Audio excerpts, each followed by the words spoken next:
On the morning of August 8, 2005, employees arrived at Brazil's central bank in the city of Fortaleza, expecting an ordinary Monday. Instead, they walked into one of the most unbelievable crime scenes in modern history. More than 160 million Brazilian reais had disappeared from one of the country's most secure bank vaults. There were no smashed doors, no armed guards held hostage, no shattered windows, no bullets, no explosions. At first glance, nothing seemed out of place. But as employees looked around the vault, they noticed something that should never have been there. A massive hole had been cut through the reinforced concrete floor. It was the only clue the thieves had left behind. Investigators rushed to the scene, expecting to uncover a simple break-in. What they found instead would leave even experienced detectives stunned. The hole didn't lead to another room.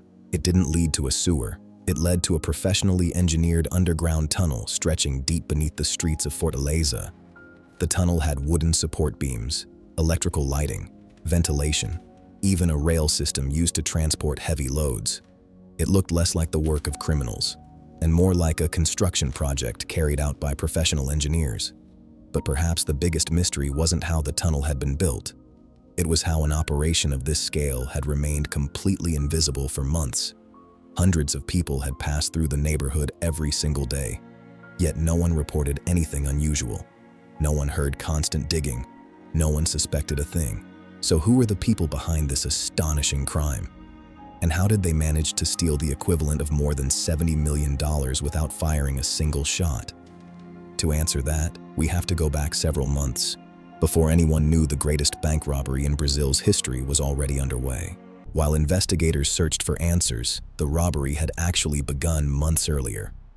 Brazil's central bank in Fortaleza wasn't chosen by chance. It stored enormous quantities of cash, making it one of the most attractive targets in the country. But breaking into the building seemed impossible. The vault was protected by reinforced concrete, advanced security systems, cameras, alarms, and armed guards.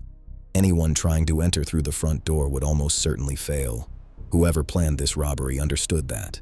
Instead of attacking the bank itself, they began searching for its biggest weakness. The answer wasn't inside the building. It was underneath it.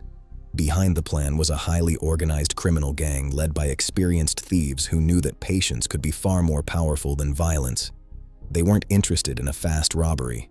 They were preparing for a mission that would take months. Every detail had to be perfect. One mistake could send them to prison before they ever reached the vault. So rather than buying weapons or recruiting dozens of gunmen, they invested in something far less suspicious. An ordinary house, located just a few blocks from the bank. To everyone else, it looked like another quiet property in a normal neighborhood. But within weeks, that ordinary house would become the starting point of one of the greatest bank robberies in history. And what happened inside would fool an entire city. The gang's first challenge wasn't breaking into the bank. It was convincing everyone that they belonged there. To do that, they rented a modest house just a few blocks from the central bank and transformed it into what appeared to be a small landscaping business. A sign was placed outside. Gardening tools were delivered. Bags of soil, wheelbarrows, potted plants, and work equipment were brought in almost every day. Neighbors saw workers coming and going from morning until evening. Nothing looked unusual. If anything, the business seemed hardworking and successful. The men wore ordinary work clothes. They greeted people politely. They avoided drawing attention to themselves. Every move was carefully planned to make them appear completely normal. But there was one detail that no one questioned. Large amounts of soil regularly left the property. To the neighbors, it looked like waste from landscaping jobs. In reality, that soil was coming from somewhere very different.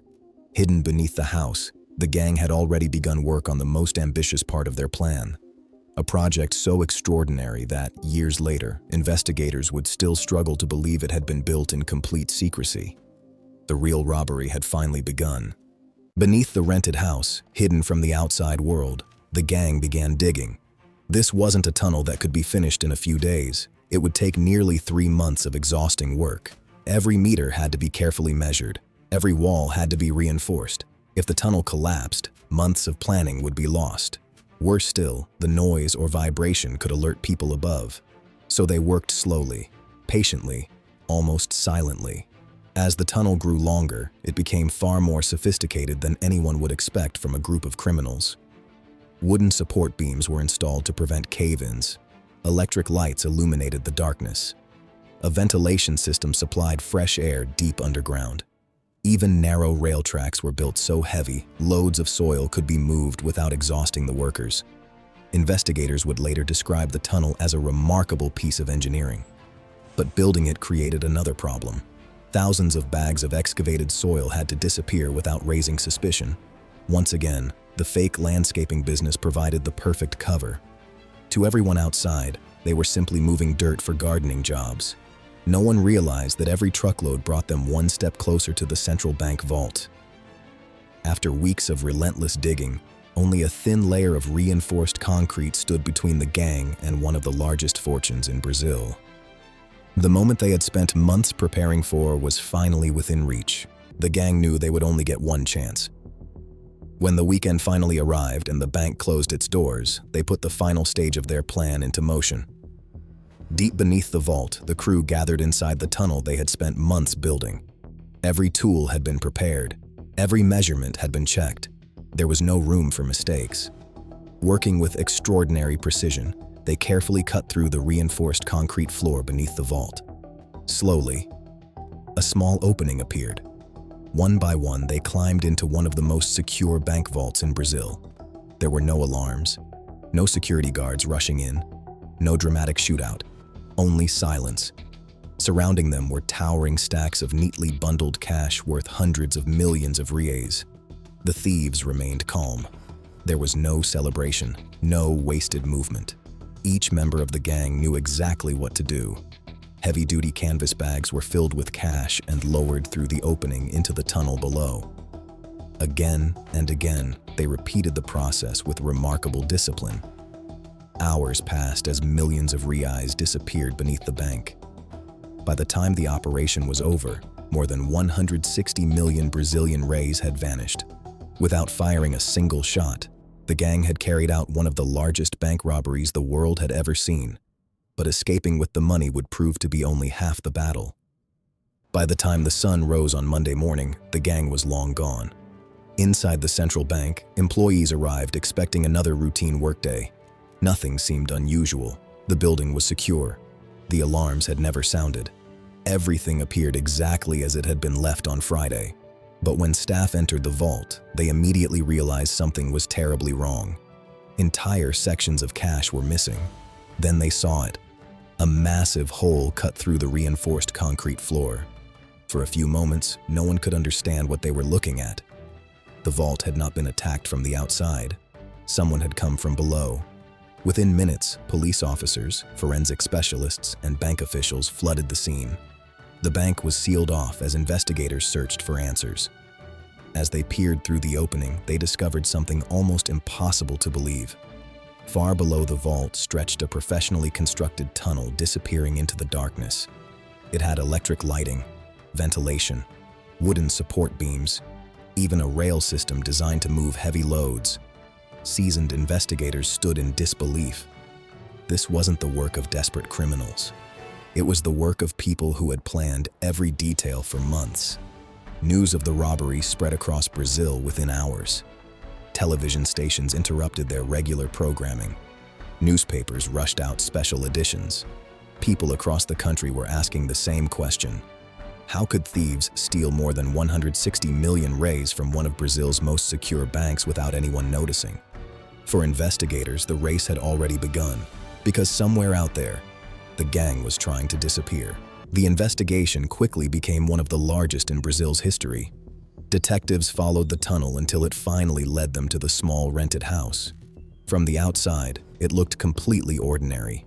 Inside, investigators discovered the operation the gang had carefully hidden for months. There were tools, construction equipment, blueprints, empty cement bags, electrical supplies, and countless signs that the house had been the headquarters of an extraordinary criminal operation. By then, however, the thieves had already vanished. Police began reviewing rental records, financial transactions, telephone calls, and witness statements. Every new clue revealed another piece of the puzzle. Investigators learned that the gang had spent months preparing the robbery. Nothing had been left to chance. As the evidence grew, authorities began identifying the people believed to be behind the heist. One by one, suspects were arrested in different parts of Brazil. Police recovered part of the stolen money during a series of raids, but the deeper investigators looked, the stranger the story became. Some suspects disappeared before they could be questioned. Others were murdered in disputes believed to be connected to the stolen fortune. The robbery had ended, but the fight over the money had only just begun. And with every new arrest, one question became even more difficult to answer. Where had the rest of the money gone? Although police recovered part of the stolen money, a huge portion simply disappeared. Millions of Reais were never accounted for. Investigators spent years following financial records, interviewing suspects, and tracking possible leads across Brazil. But the missing fortune seemed to vanish without a trace. Over time, the robbery became surrounded by rumors and speculation. Some believed large amounts of cash had been hidden long before the arrests began. Others claimed portions of the money had already been moved through criminal networks before police identified the gang. Investigators explored countless leads. Some turned out to be false. Others ended in dead ends. Even today, authorities cannot say with certainty where all of the missing money went. The heist also left behind a trail of violence. Several people connected to the robbery were later killed, while others disappeared completely. As the years passed, recovering the remaining money became increasingly unlikely. For many investigators, the greatest mystery was no longer how the robbery had been carried out. They already knew the answer to that. The real mystery was whether millions from the Banco Central heist were still hidden somewhere, waiting to be discovered. More than 2 decades later, no one has been able to answer that question, and perhaps no one ever will. Today, the Banco Central building in Fortaleza looks just like any other government building. People walk past it every day without realizing what once happened beneath their feet. The rented house is gone. The tunnel no longer exists, but the story has never disappeared. The Banco Central heist changed the way banks across Brazil thought about security. It proved that the greatest threat doesn't always come through the front door. Sometimes, it comes from where no one is looking. More than 20 years later, investigators still don't know where every stolen banknote ended up. Some believe the missing fortune has long been spent. Others believe part of it may still be hidden somewhere, waiting to be discovered. Whether that mystery is ever solved remains unknown. What is known is this: a group of ordinary-looking men, armed with patience, planning, and remarkable engineering, carried out one of the most daring bank robberies in modern history without firing a single shot. And that is why the Banco Central heist continues to fascinate the world to this day. If you enjoyed this documentary, don't forget to subscribe to the Story Vault for more unbelievable true stories, because sometimes the most unbelievable stories are the ones that actually happened.